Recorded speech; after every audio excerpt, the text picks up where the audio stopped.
hiç kesildi.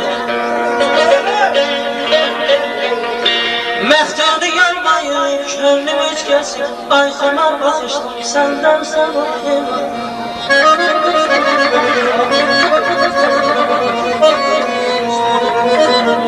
Sığındım eşkine bir fark görmedim. Dumandan sabah, çaldan sabah.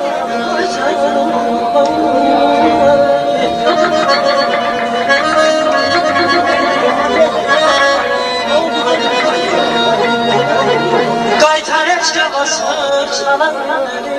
Əqlimi başımdan alan gönleri.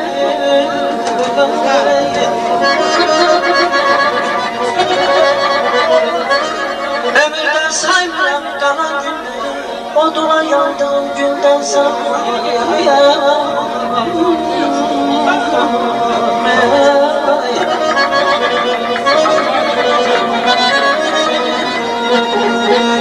Hani saklasını yumduğumuz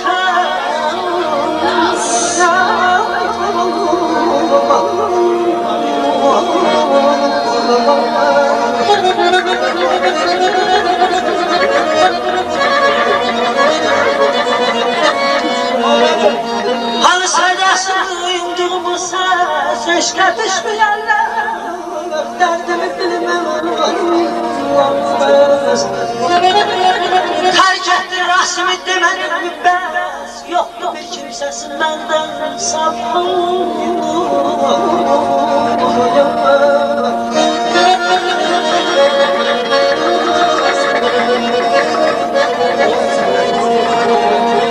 Yarın hicrində yenə gözlərim ağlar bu gecə.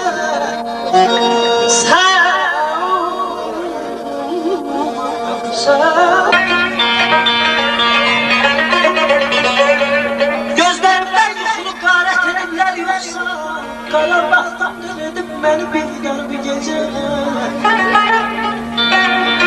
Səni kimi nəfiz oldu gecələrdi sən onu. Niyə qoydu harabəz geçsin ona çal gecə.